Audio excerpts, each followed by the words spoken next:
Hello VNSUના TYBCOMના વિદ્યાર્થી મિત્રો કેમ છો? આપ સૌ મજામાં છો? ચાણક્ય કોમર્સ ક્લાસીસમાં આપનું સ્વાગત છે.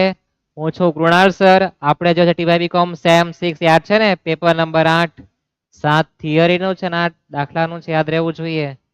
જેમાં આપણે નિર્ણય કરતાના હિસાબનું ચેપ્ટર શરૂ કર્યું છે, જેમાં આપણે શું જોવું છે? સૌપ્રથમ ટ્રેલર. હા, ટ્રેલર જોયા પછી જ આપણે દાખલા ગણવા તરફ જવાનું. શ્રી તમને કન્ફ્યુઝન ઓછું રહે. ટ્રેલરમાં આપણે જોયું હતું શું યાદ છે દરેકને? કે સમતૂર વિશ્લેષણનો કોઈ પણ દાખલો હોય, સૌપ્રથમ તમારે આ નમૂનો તૈયાર કરવાનો કે વેચાણ માઇનસ ચલિત ખર્ચ જ્યાં તે ફાળો માઇનસ સ્થિર ખર્ચ જ્યાં તે નફો કે નુકસાન. અંગ્રેજની ઓલાદ તેવું લખે કે S - VCF. અંગ્રેજી ઓલાદ તો કહેવાતું જ નથી પણ ટૂંકું છે, સમજ પડવી જોઈએ. અને 3 સૂત્ર ઓરિજિનલ છે, બાકી બધા જૂઠા છે. કેવા છે? જૂઠા. યાદ રાખવાનું કરો.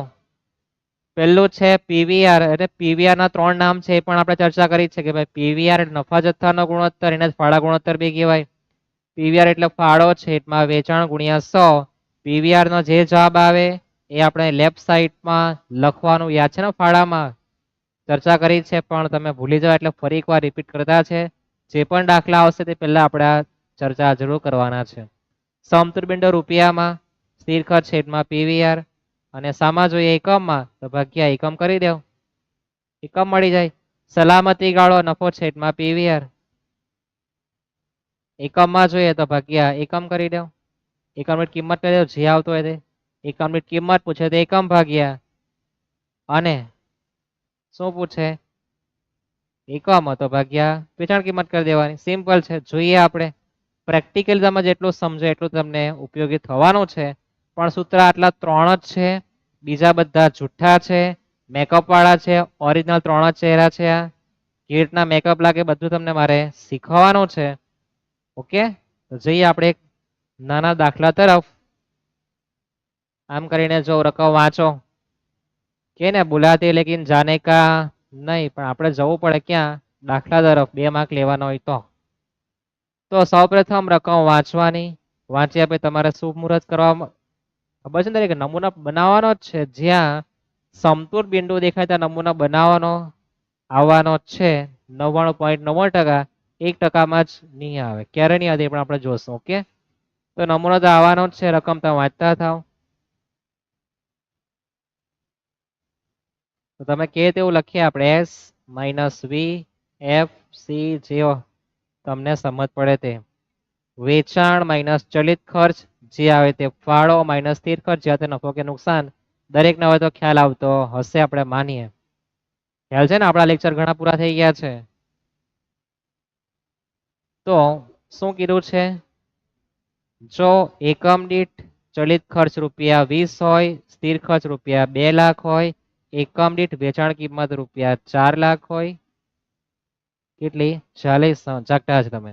તો સમતૂર બિંદુ 8000 એકમ સુધી ઘટે તો વેચાણ કિંમત શોધો.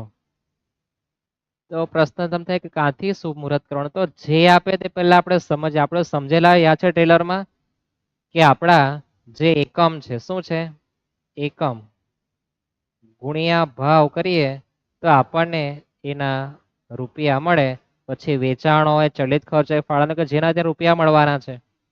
તો આપણે હવે શુભ મુહૂર્ત કરીએ તો આપણને કીધું છે કે એકમ દીઠ ચલિત ખર્ચ, એટલે કે એકમ દીઠનો ભાવ ચલિત ખર્ચનો ₹20 છે. રૂપિયા આપણને ખબર નથી, પણ એકમ દીઠ આટલો છે.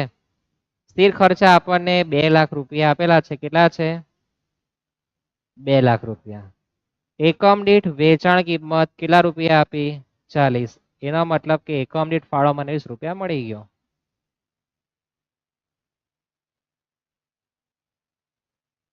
સમજાઈ ગયા? વેચાણ કિંમત 40 આપી તો એકમ દીઠ ફાળો કેટલા આવ્યો છે? ₹20. આવું તમને આપ્યું છે. અને પછી અને જો એટલે હવે તમારે જે ગણવાનું તે કે સમતૂર બિંદુ 8000 એકમ સુધી ઘટે તો વેચાણ કિંમત શોધો. એટલે સમતૂર બિંદુ છે કેટલું તે શોધવું પડે ને, પછી ઘટાડવા જવાય. તો હવે પછીનું જે વિધાન છે ને આપણે તરફ બ્રેક મારીએ. આપણે પહેલા આટલી જ ગણતરી જોઈએ કે આપણને આપેલું છે. તો સમતૂર બિંદુ ગણવાનું છે. કેમ? તો સમતૂર બિંદુ આપણે ઘટાડવાનું છે, આપણે સમતૂર બિંદુ ગણવું પડે. સમતુલ બિંદુ માટે શું જોઈએ? તો સમતુલ બિંદુ શું જોઈએ? સ્થિર ખર્ચ છેદમાં પીવીઆર. તો આપણે દાખલામાં શું આપેલું છે? સ્થિર ખર્ચ તો છે જ 2 લાખ રૂપિયા. પીવીઆર શોધવો પડે. તો આપણે સૌપ્રથમ પીવીઆર ગણીએ. પીવીઆર એટલે કે એસ ક્યાં આવે? છેદમાં ફાળો છેદમાં વેચાણ ગુણ્યા 100. મને ખબર છે કે તમને બહુ ઓછું સમજ પડે. શામાં? અંગ્રેજી ભાષામાં. પણ તમે જ્યારે મોબાઈલ વાપરો ત્યારે તમારી સ્પીડ કેવી ચાલે કે? તો ફાળો છેદમાં વેચાણ એટલે સી ભાગ્યા એસ ગુણ્યા 100. હવે કોઈ કિંમત આપણને આપવાના છે. જો ભાવની કિંમત છે ને 20 ભાગ્યા 40 ગુણ્યા 100 કરો તો તમારો પીવીઆર કેટલો આવે? 50% આવે. મેં તમને કીધું કે આપણે વેચાણમાં 100% લખી દેવાનું. જે ટકા આવે તે ફાળાના પીવીઆર વચ્ચે ચલિત ખર્ચનું સેટિંગ 50% થાય. આપણે તો જોઈએ સમતુલ બિંદુ. શું આવે? એફ છેદમાં પીવીઆર. ખ્યાલ છે ને? એફ એટલે કોણ? સ્થિર ખર્ચ. 2 લાખ ભાગ્યા 50%. આપણને જે સમતુલ બિંદુ મળવાનું શા મળવાનું છે? રૂપિયામાં. ખ્યાલ છે ને? 2 લાખ ભાગ્યા 50% કરો કેટલા થાય? 4 લાખ. 2 લાખ ભાગ્યા 50%. તો સમતુલ બિંદુ એ તમારું વેચાણ 4 લાખ થવાનું છે. કેટલા? 4 લાખ રૂપિયા.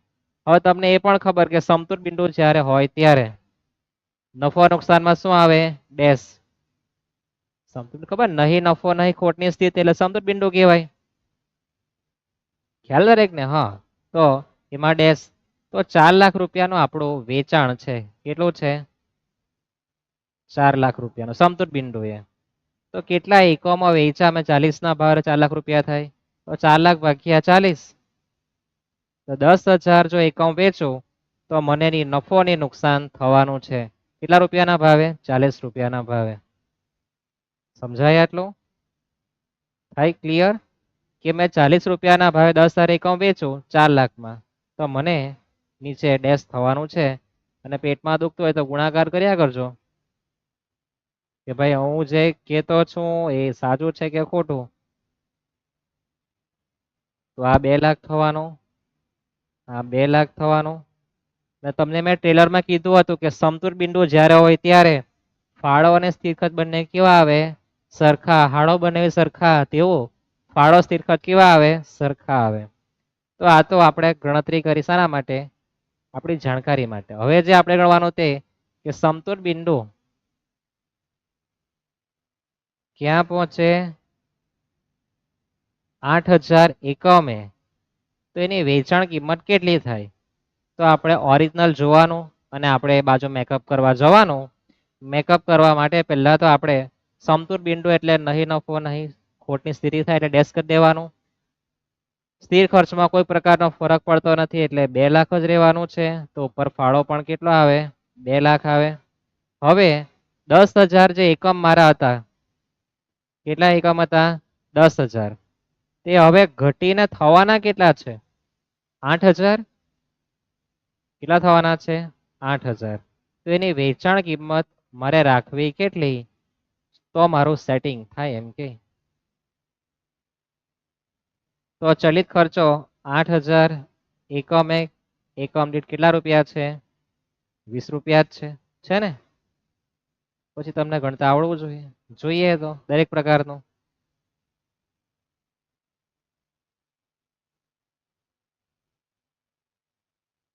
વેચાણ કિંમત નથી તો આપણને ફાળો બી એકમ દીઠ મળવાનો નથી. તો બે રીતના ગણાય. તમને જે ઠીક લાગે તે. તમે 8,000 ગુણ્યા 20 કરો તો 1,60,000 ઉપર પ્લસ કરો આપણે કેટલા થવાના? 3,60,000. હા, ફાળો વત્તા ચલિત ખર્ચો ઉપર શું મળે? વેચાણ. તો 3,60,000 ભાગ્યા 8,000 એકમ કરી દો તો તમારી કિંમત 45 રૂપિયા રાખવી પડે. 40 ચાલવાની નથી. કેટલી રાખવી પડે? 45. તમારે નીચે લખી આવવાનું સારા અક્ષરથી કે ભાઈ સમતુલ બિંદુ